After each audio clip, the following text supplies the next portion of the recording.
Welcome back. Hope you had a chance now to look over WASPs, or we'll go and read it after seeing this video. Let's talk now about WASPs, our second play in the course. I have a feeling that you may have found the WASPs rather formidable in the play. These are the elder jurors of ancient Athenian society.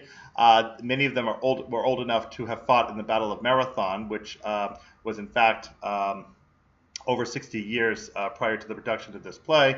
So these are pretty scary fellows, actually, as depicted in the play. But they're more buzz than they are bite. So they look pretty formidable. They go around with stings, and they buzz. And what do they really like to do? They like to sting defendants in trials. There's a reference in the play to all the wax that accumulates under the fingernails of the protagonist Procleon, the elderly man who is addicted to serving on jurors. He likes to stroke the long line in the wax tablet, which is how he accumulates so much wax under his fingernails, because the longer line in the wax tablet is the one that means conviction. That's the way for the jurors to indicate that they want to convict the defendant of whatever charge is pressed against them. So this play, therefore, very obviously has to do with the jury system in Athens. And it's, in fact, another play, just like Clouds, the previous one, that is not yet referring to war, because the armistice we referred to in 423 BC is still in place at the beginning of the year in 422 BC in spring, when this play was produced at Lanaya, 422 BC. So this play did somewhat better than Clouds. It came in second place, did not come in first place overall. It's a better constructed play. One point that's a little critical about it is the ending is a little chaotic with the chorus and the crabs. It's possible that ending with the chorus literally dancing the crabs and all the various jurors off the stage might not really have ended the play all that effectively. So the two parts of the plays don't really coordinate all that well together. So that's something of a weakness in its construction.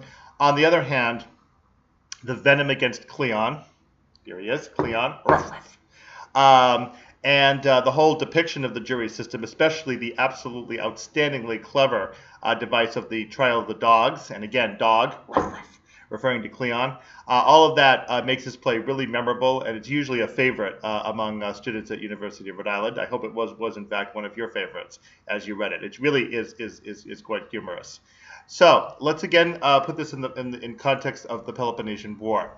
Although this has not yet happened, there were rumblings probably from the real Cleon, the real rough dog, in the assembly about the fact that 2 years prior to this, 422 BC, so now this is 424 BC, the year that he's referring to, is when the Athenians in the Peloponnesian War suffered the awful loss of the city of Amphipolis in the northern Aegean. You should check on your map to see where that is. Amphipolis is a little bit north of that province called, the peninsula called Chalcidice, the one that looks like three fingers. It's on the mainland a little bit north and east of it. And that was the old gold mining colony that was a treasured possession of the Athenians. And the Spartans managed to trick Thucydides, the general, away from guarding it, so that Brasidas, the Spartan general, could march up to the gates and basically have the gates open to him, and he was able to take over the city with a bloodless coup. And it appears that the Amphipolitans were rather happy to throw off the yoke of Athenian leadership in the Delian League. So the Athenians were really just apoplectic about this. So Cleon got into the assembly with his barking voice, ruff, and started insisting that the Athenians get an army up there to take Amphipolis back, despite the fact that the armistice was still in operation. So the Athenians did agree to this, and it's in fact later in the summer, after the production of this play, when Cleon goes up and unsuccessfully tries to lead a campaign to get Amphipolis back into Athenian possession. He is opposed by Brasidas. He does not lead his army correctly around the city. It ends up splitting. Brasidas watches and is able to finally strike, and the Spartans deliver a devastating blow to the Athenian army. and Cleon is apparently stabbed, maybe in the back. We're not sure, but he's running away from the battle and gets stabbed or shot or something. Brasidas, however, also falls in battle at the same time. So it's the loss of these two leaders, the chief warmongers of both cities, that induces both cities the following year, 421 BC, to agree to peace. You should find in the resources of Sakai the opening passage of Aristophanes' piece. It's called Pax, P-A-X. I gave that to you so you could see the wonderful scene of the dung beetle, the one that Trojaius is going to use to go off and rescue the handmaiden Irene, or Peace, who has been kidnapped by the monster Polemos, War, to celebrate the peace that's about to be carried out. But that was the play Aristophanes wrote that year in order to mark the year of peace that was thought to maybe terminate this long, bloody war between Athens and Sparta. But now let's return to wasps as to what the real focus of is in wasps. So in 422 BC, we have the two slaves at the beginning saying that they will do nothing at all to bother with Cleon. Never mind the fact that one character is called pro-Cleon, the other one is called anti-Cleon. No. It's okay. We're not going to have anything about Cleon. I think your translation from Menic has contra Cleon, so you can use that too. But the ones I came up with were pro-Cleon and anti-Cleon, so we'll use those. So pro-Cleon in favor of Cleon and anti-Cleon against Cleon. So obviously there's a reference to Cleon. So clearly Cleon is big in Athenian discussion right at the moment, and there's quite a bit of discussion actually about Cleon in the Parabasis, in which it gets pretty saucy in its description, and it's pretty clear that Aristophanes is quite venomous against Cleon for personal reasons, as he in fact refers to, but also for reasons of policy. That Cleon has been very aggressive in the past with the war policy that he used in order to replace the one of Pericles, the prior Athenian statesman. And that has not worked out well, because Cleon tried to go out aggressively against Megara in 424 BC with no good results. And then he marched equally aggressively up into Boeotia in order to punish the Thebans, and that worked out, of course, absolutely disastrously, as you've already heard about in the Battle of Delium, 424 BC. And again, that's the same year that the Athenians lost Amphipolis, and in fact, it was the loss of Amphipolis that triggered those very unwise decisions on his part. So I think Aristophanes is really trying to get across that Cleon isn't somebody to be listened to by the Athenian populace, given his history. And now, with regard to the jury system, there's an additional problem that's described in the play, and that is that both Pericles and Cleon may have been using this new jury system as a way of keeping the Athenian populace tame and politically supporting each of them. So let's break away from the play first. I will describe a little bit about the jury system, which you also have in your World of Athens textbook, and then we'll relate it back to the play. So the jury system, you may remember in a previous video, was originally the purview of the Areopagus Council, the one that had been established by the Archon Solon back in 594 BC when he was Archon. So this is now a good almost 2 centuries, let's say about 170 years or so before the time we're talking about. So the Areopagus Council lasted for about 130 years as the essential Supreme Court of Athens, and it was responsible for most of the jury trial proceedings in Athens. But that changed in 462 BC, exactly 40 years before the production of this play. 462 BC was when there was this major dispute that happened between Athens and Sparta, when the earthquake happened in Sparta that caused the Helots, the serfs in Sparta, to revolt. And when the Spartans called in allies and the Athenians showed up, the Spartans then dismissed the Athenians and said, no, actually, we don't want you. You're too democratic. So Pericles was mad. And he had been calling for the Athenians to turn anti-Spartan, and now had a reason to do it. And so in 462 BC, his way of inducing the Athenians to follow his lead and not anybody else's, like, for instance, his rival Cimon, who liked Sparta, was to change the government around so that the Athenian populace was now in charge of practically everything in the running of the city, including jury trials. So now there was no more Areopagus Council, except for particular major crimes of homicide or religion, desecration of some sort. Otherwise, now we have the so-called Heliaei courts, Heliaea, the Heliaei courts, that now are these smaller individual courts with quite a few citizens, supposedly up into the thousands of people, serving on juries day after day after day, now conducting all of these trials. And it's not for nothing that the Athenians developed the reputation, as is referred to in Birds, being one of the most litigious polis anywhere in ancient Greece, because it just seemed like to outsiders that all they did all the time was carry out courtroom cases and try to settle disputes in law. Like that's all they really seemed to be concerned about when they weren't actually fighting or dominating anybody. So so the jury system was set up that way, and the jurors at different times of the Athenian historical period had different ways of voting. So first of all, these jurors would listen to the case right there on the spot. They would have no time to deliberate, and all of the evidence was presented to them by the litigants themselves. So there never were any attorneys, there was no judge, there was no one to instruct them how to interpret evidence or what the law might have been. If necessary, jurors could ask for points of law to be read to them if anybody of them had a question. But aside from that, there really wasn't any opportunity for the jurors to really do more than just listen to the case and then just immediately decide what to do. So the vote was carried out a couple of different ways. One was to use the wax, as we talked about, and the other was that you would have a pebble that was called a psephos in Greek. It means a stone, and it also can refer to a vote because stones were used for voting. So you have a stone. In some cases, you have a stone that is colored different ways, like black or white for conviction or acquittal, or you have a stone that's open or closed. So open means acquittal, closed means conviction, and you hold it a particular way to cover up the opening so that anybody seeing that you drop the pebble in could not tell whether it was the open or the closed stone. So these were different ways of doing it, and then the votes were counted, and the verdict was read out, and then the sentence was proposed by both the prosecution side and the defense side.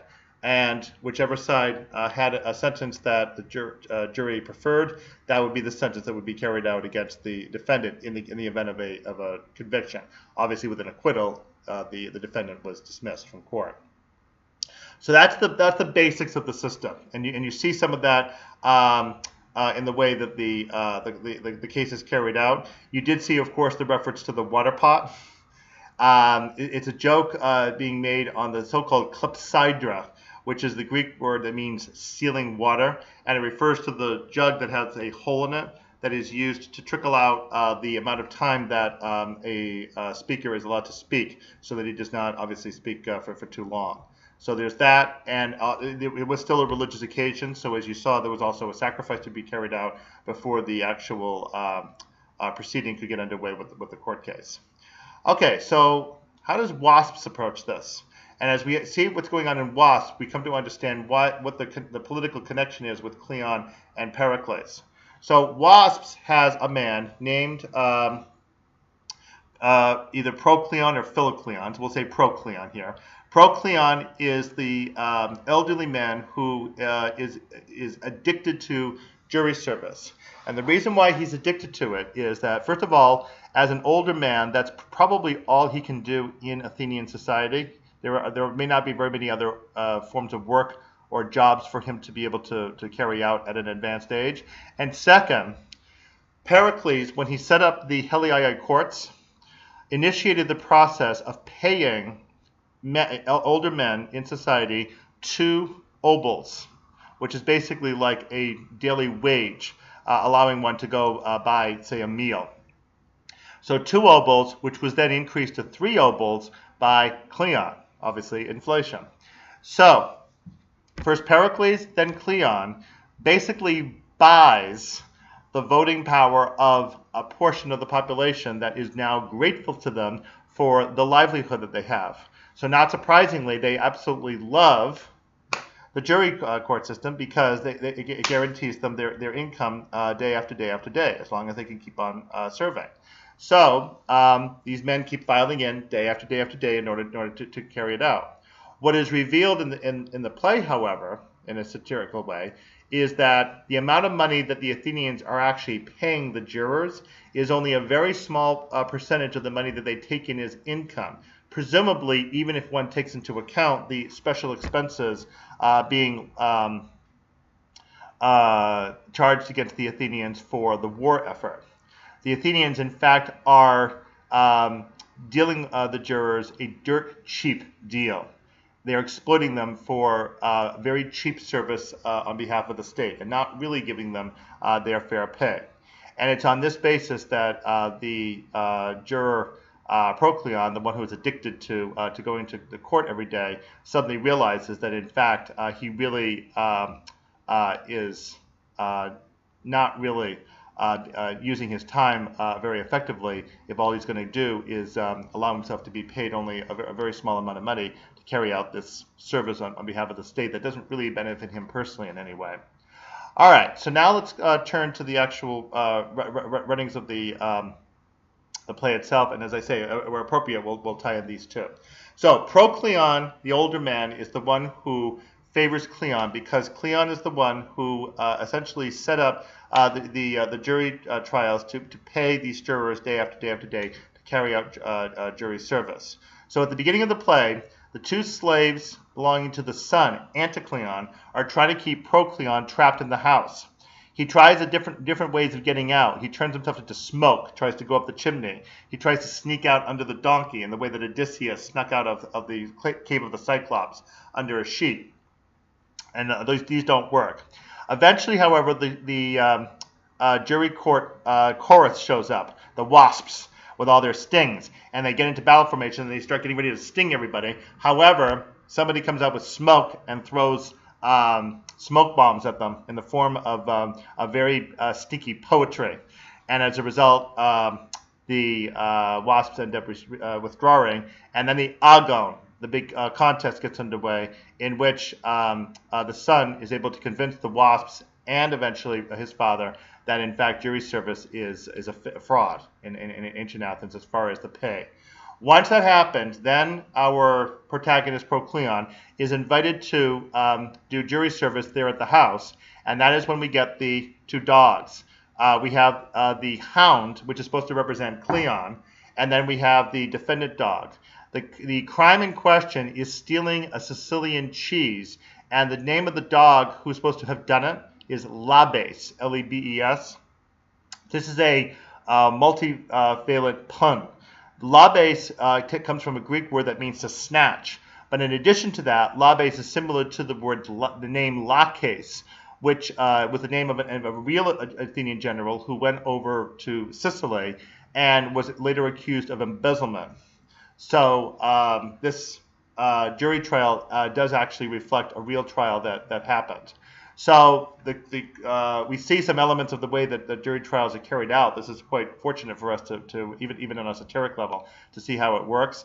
And in the end, after we get Cleon hound, and then we get the silent treatment from the defendant, the one that is similar to what supposedly happened to Thucydides when he was accused of a crime by Pericles.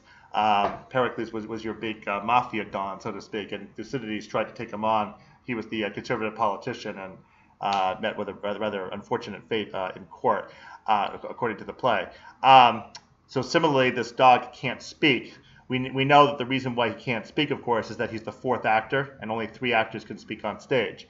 But in any event, he can't speak, and so the son speaks, and just as he was successful before in the agon, he is once again successful in the trial, and the jury of one person, Procleon, is going to go and convict, but ends up acquitting because of some kind of trickery that goes on with the son and with the slave, and Procleon ends up acquitting the defendant.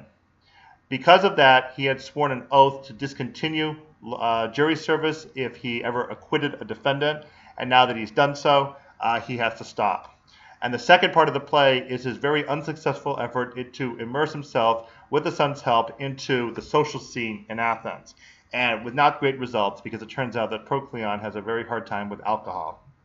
And that's how eventually the play concludes, with his wild antics all over the place, grabbing flute girls and dancing with crabs and all sorts of other stuff.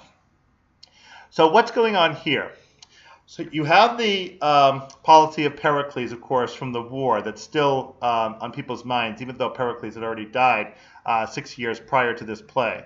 Pericles, of course, was the great elder statesman of the Athenians, the one who really, the architect of the Delian League and the Athenian Empire, the one who really brought Athens to its greatness. However, not without consequence. Pericles, in doing so, had thought that the Athenians could withstand any kind of bad press that they might incur from cities around them, no matter how much enmity they had.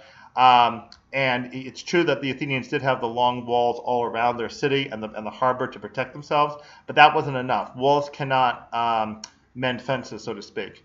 And Pericles really had alienated Athens from all those other cities in ways that he thought were perfectly acceptable. And in fact, it will turn out that that was not the case.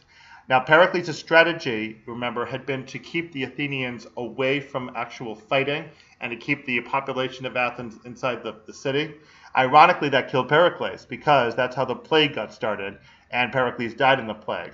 So now the Athenians were in the middle of a war that they really didn't know how to prosecute, and so that's how Cleon stepped up to the stage and started in with his very aggressive policies, rough style, just like the Hound in the trial, and got the Athenians going into a very aggressive-minded type of campaigning that Pericles had actually warned the Athenians not to do. So the jury system, therefore, ends up becoming the implement by which first Pericles and then Cleon keeps the Athenian populace soft. Remember that both of them are demagogues. They both are capable of swaying the Athenian populace any way they want. Pericles probably more with persuasion, and Cleon, it would appear, more with fear.